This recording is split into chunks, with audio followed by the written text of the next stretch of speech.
අද මම ඔයාලට පෙන්වන්න දන්නේ සැමන් වලින් කොහොමද මීට්බෝල්ස් හදාගන්න කියලා. එහෙනම් මුලින් බලමු ඒකට අවශ්‍ය කරන දේවල්. අද මම මේ මීට්බෝල් එක හදාන්න ලෑස්ති කරන් තියෙනවා. ටින් මාළු ග්‍රෑම් 300, බිත්තර එකක් අරන් තියෙනවා. මේක ඩ්‍රයි ගතිය වැඩි නම් තව බිත්තරයක් පාවිච්චි කරන්න පුළුවන්. ඒතර බිත්තර දෙකක් වගේ අවශ්‍ය වෙනවා. ගම්මිරිස් තේ හැන්දක් වගේ ප්‍රමාණයක්.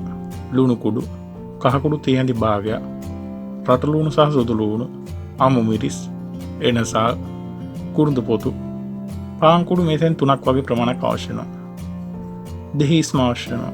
ලීක්ස් ග්‍රෑම් 50ක් 70ක් වගේ ප්‍රමාණයක් හීනෙට කපාගෙන අවශ්‍ය ප්‍රමාණයට තෙල්. ඉතින් මේ දේවල් තමයි අවශ්‍ය වෙන්නේ. අපි දැන් බලමු කොහොමද මේ මීට්බෝල් එක හදාගන්න කියලා. පෑන් එල්ලේ තියාගන්න. ඒකට මම දාගන්න මේ වගේ තෙල් ස්වල්පයක්. මුලින්ම මම ඒකට දාගන්න. එනසා සහ කුඩු පොතු ටික.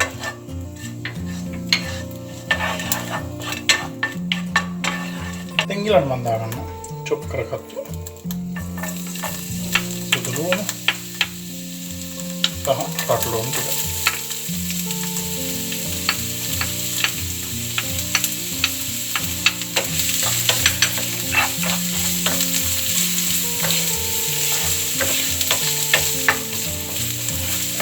දැන් ඊළඟ මම දාගන්න චොප් කරගත්තු මිරිස් ටික.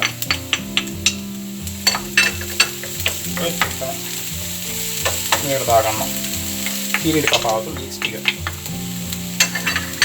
දැන් ගින්දර අඩු කරගන්න. මේ ලීක්ස් ලුණු මිශ්‍රණ විනාඩි 2ක් 3ක් විතර පොඩ්ඩක් ටෙම්පරේචර් කරගන්න ඕනේ.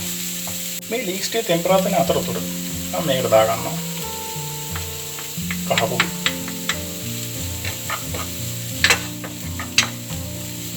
මේ මම කහ කුඩු දාගත්තේ. එතකොට මේ මීට්බෝල් එකට හොඳ ලස්සන පාටක් එනවා.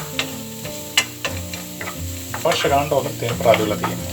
දැන් අපි බලමු කොහොමද ඊට හදාගන්න කියලා. ටෙම්පරේචර් දාලා පස්සේ දැන් මම ගන්න මේ සෙමන් ටික මේ වගේ හොඳට පොඩි කරගන්න.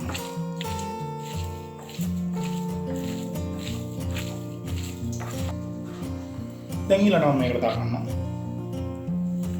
ගම්මිරිස් කුඩු සහ ලුණු කුඩු අවශ්‍ය ප්‍රමාණයට. ඊට පස්සේ ඒකට දාන්න ලීක්ස් ටික. මේ ලීක්ස් වල තියෙන කුරුඳු පොතු ඒත් එක්කම එනසාල් ටික අයින් කරගන්න.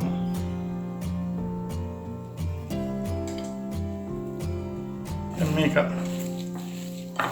මේ විදිහට හොඳට කලවම් කරගන්න ඕනේ.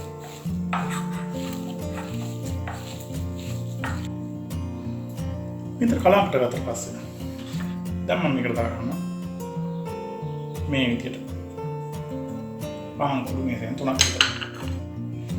දැන් මේ පාන් කුඩු ටික මේ විදිහට හොඳට අනගන්න.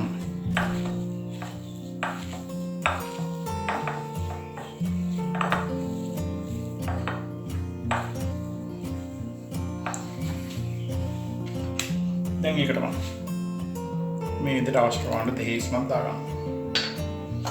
ඒකට මම දාගන්න බිත්තර එකක්.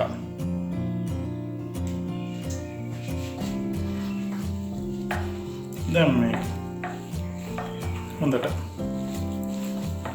පේස්ට් එකක් ගන්න වෙනවා. මේ විදිහට කලවම් කරගන්න ඕනේ.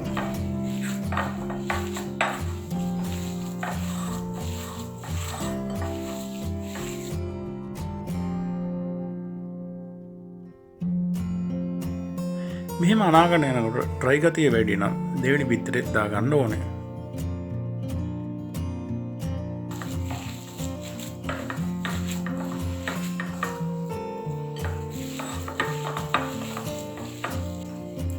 දැන් අපිට කොහොමද මේක ෂේප් එක හදාගන්න කියලා. මෙන්න මේ විදිහට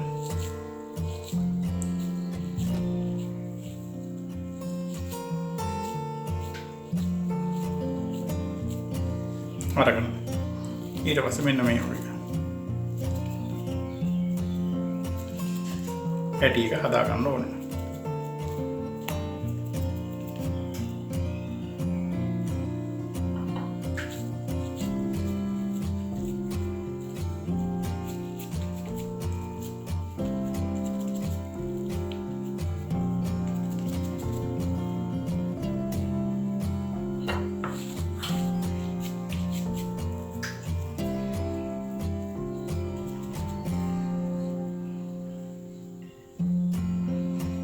මේ විදිහට ෂේප් එක හදාගත්ත පස්සේ අපි දැන් බලමු කොහොමද මේක ෆ්‍රයි කරගන්නේ කියලා.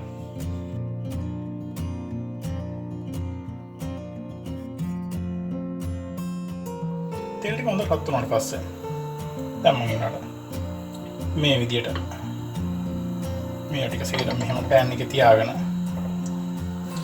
දෙපැත්තම හොඳට කුක් කරගන්නවා රන්වන් පාට වෙනකම්.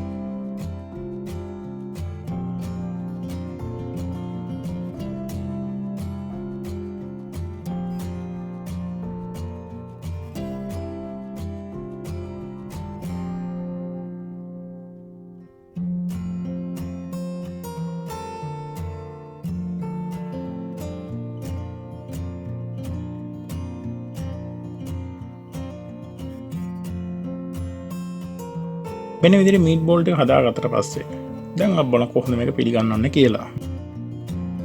ඉතින් ඔයගොල්ලන්ට පුළුවන් වෙනස් විදිහකට වෙනදා හදන සැමන් වලට වඩා වෙනස් ආකාරයකින් මේ වගේ කෑමක් හදලා බලන්න. නැවත වීඩියෝ එකකින් හමු වෙනතුරු සුබ දවසක්.